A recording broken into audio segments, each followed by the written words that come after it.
It's time to take a deep dive into the sports world of our happy little rectangle.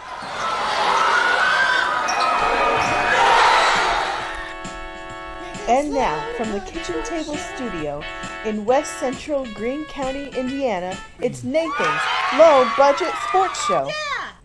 Well, it's been a long weekend, folks. I'm Nathan Pace, sports editor for the Greene County Daily World.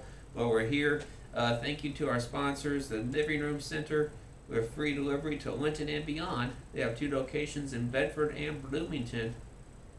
They have name brands such as Pennies, at pennies on the dollar, Ashley Best, Homestretch, Jackson, and Dutch Craft Bedding. Also, TeamOrtho, from the family of the Greene County General Hospital, our team caring for yours. Dr. John Hammerstein there, they're accepting new patients. Well, we'll get right to it. Linton football, they played Evansville Mater Dei down in the at the Wrights Bowl for 2A semi-state. I went down there, it was very cold, long drive. Here's how it went for the Miners. A trip to the 2A state title game at Lucas Oil Stadium was on the line Friday night as Linton took on Evansville Mater Dei at the Wrights Bowl. Miner fans were passionate on their way down to the game, and they showed their support for Linton, but unfortunately Linton trailed at the half as we picked this coverage up with Evansville Mater Dei leading 34-16. Seniors Hunter Jennings and Logan Webb were connect for this pass reception, but it was just a tough night for Coach Brian Oliver and his staff. On 4th down and 8, Jennings would run around and eventually find Braden Walters in the end zone for a 19-yard touchdown. Miner fans enjoyed what they saw there, but the Miners trailed by 3 scores most of the game. The Wildcats would hit 3 field goals on the night to keep their lead going strong. The offense pulled out all the trick plays in the playbook, but even that wasn't too successful against the Mater Dei defense.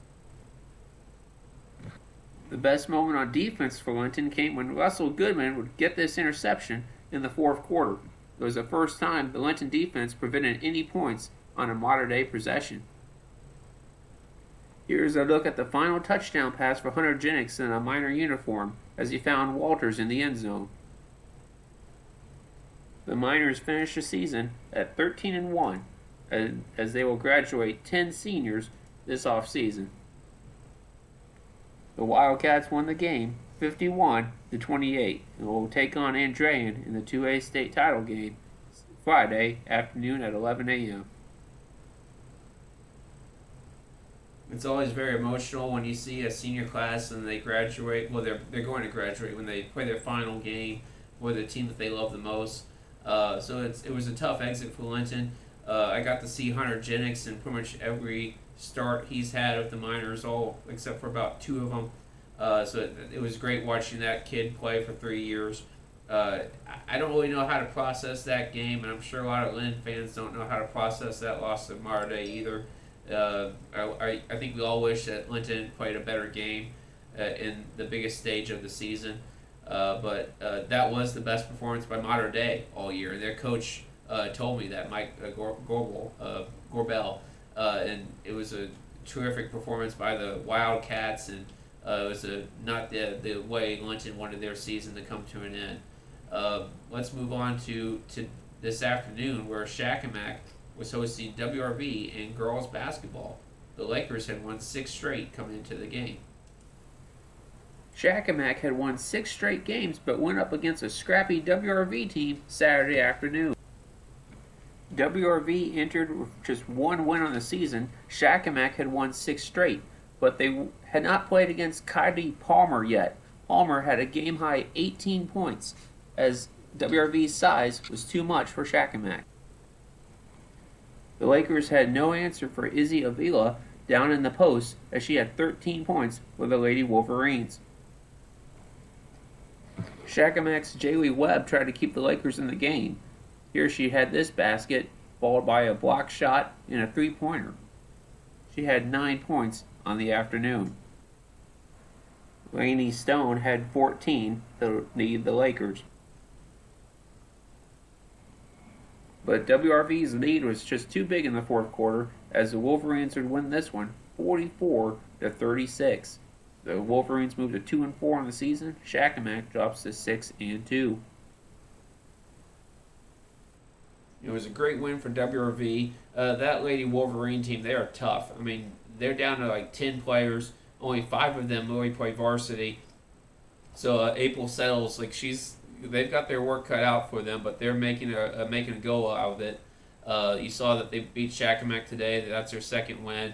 They kept their 5 starters on the court as much as they could. It was a very impressive win for them for sure. You saw Kyrie Palmer and Izzy Avila there.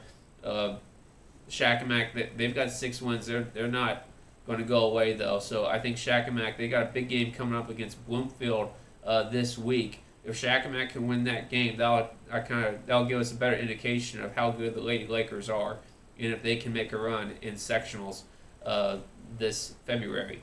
Well, we did have a college basketball signing. Let's go over to Eastern Greene. Congratulations to Kenady Hudson at Eastern Greene, as she signed her letter of intent to play basketball at Mount St. Joseph University in Cincinnati, Ohio. Kenady is the daughter of Jamie and Brooke Hudson. Jamie is the head boys basketball coach at Eastern Greene. Her sister Keeley is also on the girls basketball team with her. Kenady Hudson, my apologies, I didn't have full audio for her video interview, but I did get to interview her dad, who is Jamie Hudson, the coach there. So I have a small story on Kenady and her signing at Mount St. Joseph for Tuesday's edition of the Greene County Daily World. That's a big congratulations to her, and I think Eastern Greene, they're going to continue to have a great girls basketball season. Her and her sister Keeley are definitely 2 of the best players in the county. So thank you so much for watching our coverage, and thank you to our sponsors, TeamOrtho, our team caring for yours, and the Living Room Center with locations in Bedford and Bloomington with free delivery to Greene County. I'm Nathan Pace. It's been a long weekend. Hope you guys get to enjoy some downtime. I know I need it. And we'll see you soon. Have a great night, Greene County.